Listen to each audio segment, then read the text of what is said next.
Coming up on Sbu TV, we take a look at the devastation caused by Hurricane Irene and meet the new leader of the JMC school.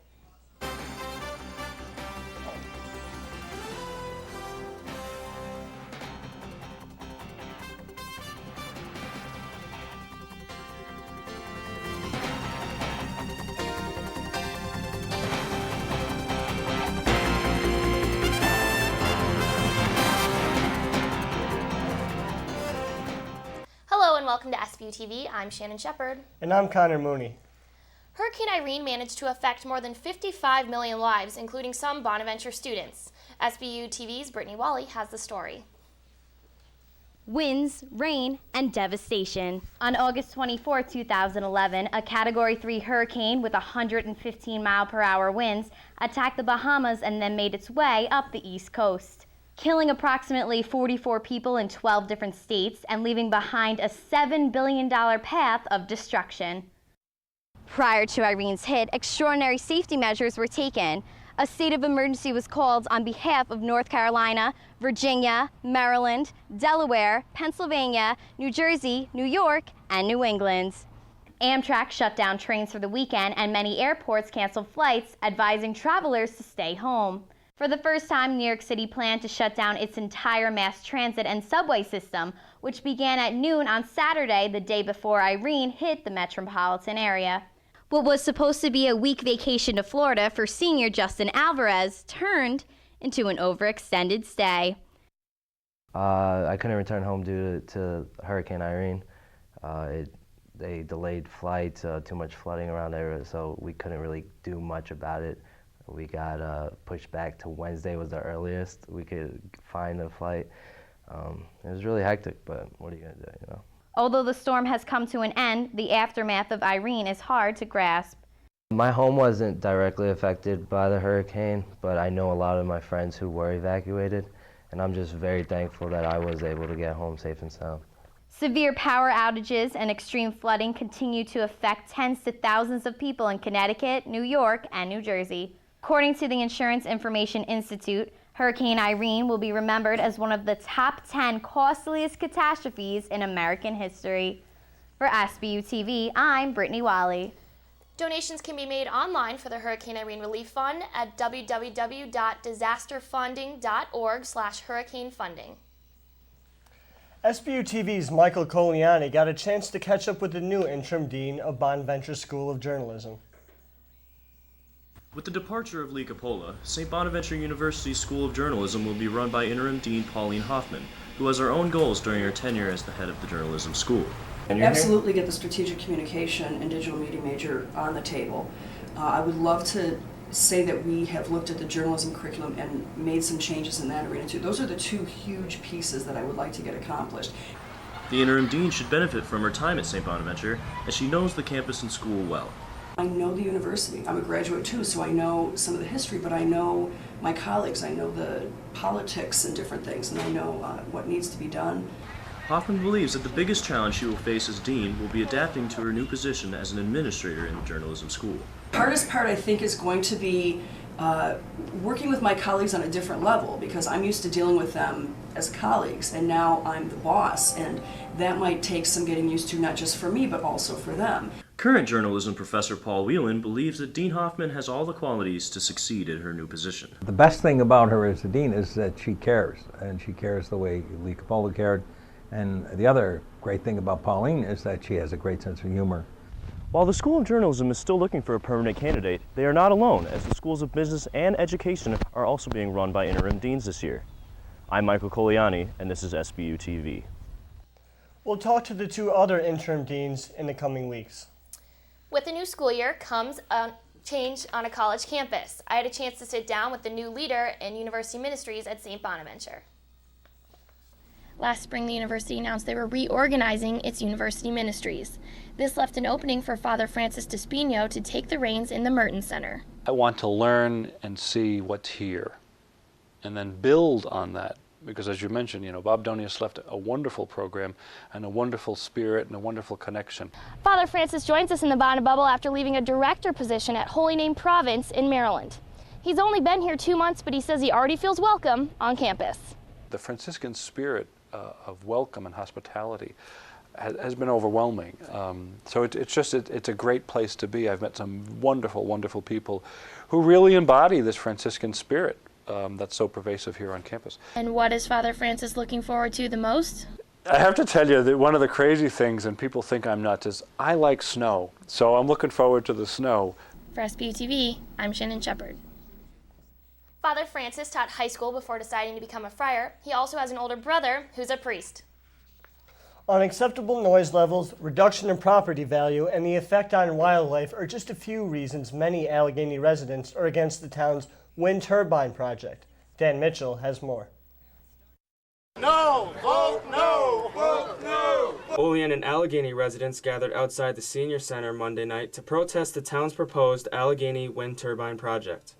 They're going to mess up the entire landscape. They're going to mess up with the forest. We just don't. Despite the peaceful protests, not all residents believe the wind turbines will have damaging effects.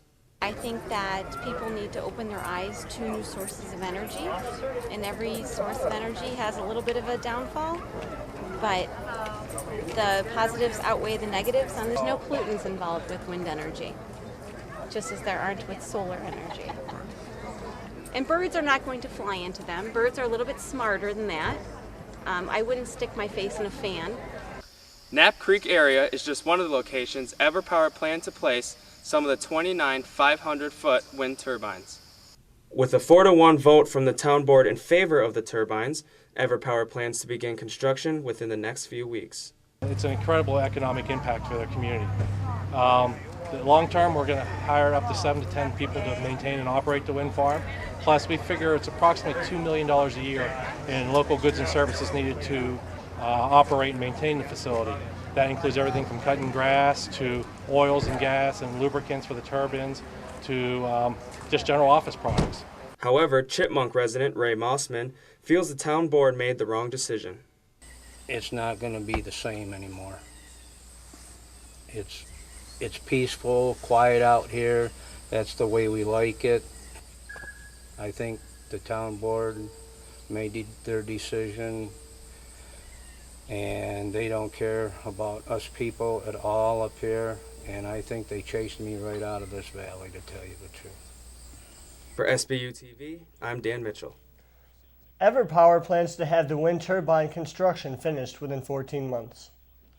Over the summer, SBU received national recognition, attention that both pleased and upset university officials. I took a look. It's great. We feel a lot of accomplishment. The most recent edition of the Princton Review, a nationally recognized publication that ranks colleges based on different categories, has listed SBU twice. We're truly honored to be named the best college radio station in the nation. The last time that WSBU achieved this ranking was 2008. Although the buzz temporarily lost its license last year, it finished strong with student participation. That's like the biggest thing to make the station great is the staffers and DJs, because they're what make this station fun to be at. The review also placed Bonaventure 5th on the list of schools who drink the most hard liquor. However, not everyone is satisfied with the rankings. So I don't think it's a good idea to trivialize that kind of thing. And the Princton Review absolutely does that. But how valid are the rankings? To suggest that we or Ohio State or any other school has more of a student drinking behavior than the other based on that data, I can't even begin to determine the extent to which there's any validity in that. And we do our own research and we have our own programming that certainly is valid. For Sbu TV, I'm Conor Mooney. An interest meeting for the Buzz takes place Thursday, September 8th. They say the devil is in the details, and while Hurricane Irene was devastating for many people, in other ways the storm didn't measure up to the hype. Was it a swing and a miss for the Hurricane Center's experts? CNN's John Zarella has that part of the story. Max Tucker owns a bar and grill just outside Philadelphia. It flooded. Tucker says no way did the government overreact to Irene. I think we all got really lucky. It could have been a lot worse. I'd rather be safe than sorry, and I think that they did what was necessary. I think always better safe than sorry. This is where the information comes from that helps keep you safe rather than sorry. The National Hurricane Center in Miami. Here, the science of forecasting is digested, regurgitated. All that science, everything the supercomputers were computing, told forecasters Irene would be a major hurricane when it hit North Carolina. At least in the guidance we were looking at, there was no indication of anything that would cause the storm to weaken. So we thought we would have a Category 3 storm at landfall. Instead, Irene was a Category 1, the weakest. So what happened? Simple. Hurricane forecasters say they're pretty good at telling where a storm will hit, but technology and science aren't there yet when it comes to forecasting how strong a storm will be. Despite all the modern-day advances, they just don't fully understand what makes these storms tick. And in every storm, Reed sees a curveball. In this case, it was one where it went downhill. In Charlie, just a few years ago, it was one that went uphill. Neither case did we see that coming, and that's my measure of the fact that we have a long way to go. Aside from the might of the wind, Reed says the forecast was on the money. Heavy rainfall, storm surge up the East Coast, and inland flooding. For portions of the Northeast, the rain was a 1-in-100-year event. In Vermont, is anyone saying there was an overreaction? I do not think that there's any blame to go around. I think that, frankly, those that got hit have their hearts broken and understand how serious this storm was. It's estimated overall damage could reach $10 billion or more. If that happens, Irene will rank as one of the top 15 costliest hurricanes ever. John Zarella, CNN, Miami. Bonaventure students were welcomed back to a smoother drive around campus this fall. Mike Vitron has the story. This is what a student felt while driving behind the Riley Center last spring. Today, a much smoother ride. Facilities Director Phil Winger said the project that got roads from this to where they are today is about 99% complete. The remaining work, they've tried to replant the grass along the shoulders. Some of that is growing and some of it probably isn't. That'll be fixed up a little bit. I know there's some parking bumpers to go in, and there's some shrubbery to be installed in what are called the bioretention areas next to, which is a way of treating stormwater next to Doyle. But the pavement that you drive on is done. Winger said the project, which has been 3 years in the making, has received positive feedback from the Bonaventure community this far. Well, it's all positive, of course. I tend to joke that the trick to getting positive response is to make sure things get really bad before you fix them. And of course that was not our intent, though we had some federally funded project work. There's a long administrative process to get that money spent in accordance with regulations. So it took us longer than we hoped it would to get there. And in the intervening, actually 2 winters, when we knew the big repairs were coming and the roads were getting worse and worse, it was real difficult for us to spend our own money to fix something that we knew somebody else was going to fix next year. Winger said that when plans were drawn up 3 years ago, areas like the one I'm standing on didn't need repaved. It became apparent in the 3 years since that they did, and the university allocated extra budget dollars to patch these areas. Senior Kevin Penner was happy to come back to campus to the new roads after twice having to repair tires on his Chevy Cavalier last year. When I was coming back from summer vacation, I kind of thought they'd be behind schedule again. You know how the state was involved with funding and everything. But because I was promised that it would be done by this year, and I was actually pretty surprised when I saw all the problem areas were pretty much all taken care of. So it's real nice now. Crews straightened and widened Clare Road between Gardens and Doyle Hall, a move Winger said would make driving on campus safer. It's been a concern of mine for the dozen years that I've worked here. The condition of that, it's called Clare Road between Gardens and Doyle, because it was very narrow and windy. And as luck would have it, I think the first 4 years that I was here, every year somebody ran a car off the road and knocked over a light pole someplace along that section or farther back. And you know, the light poles break when you hit them, but the live trees don't. And so you know, it looked like it was a serious accident waiting to happen.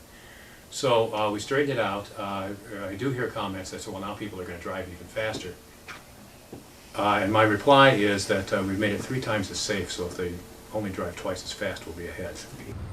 A sidewalk along the front of campus that will connect with the Allegheny River Trail is expected to be finished in the next few weeks, and a public safety hut will be complete before the snow flies.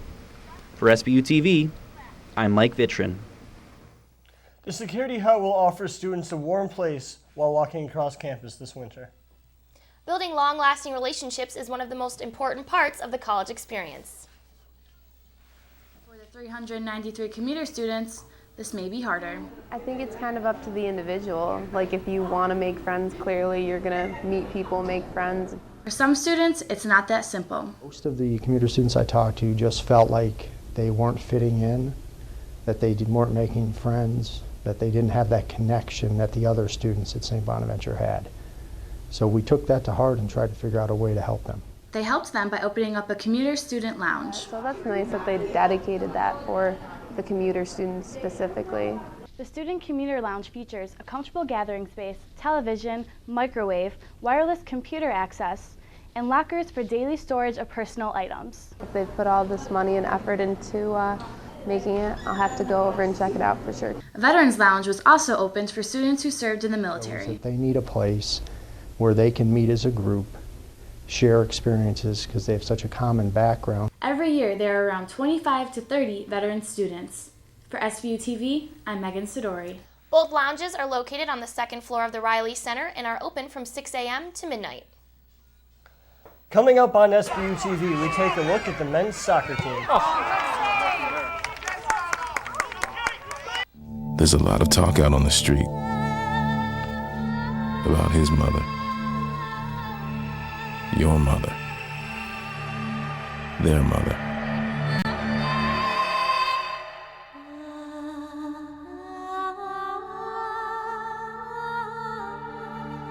But in the end, is anyone really even thinking about them?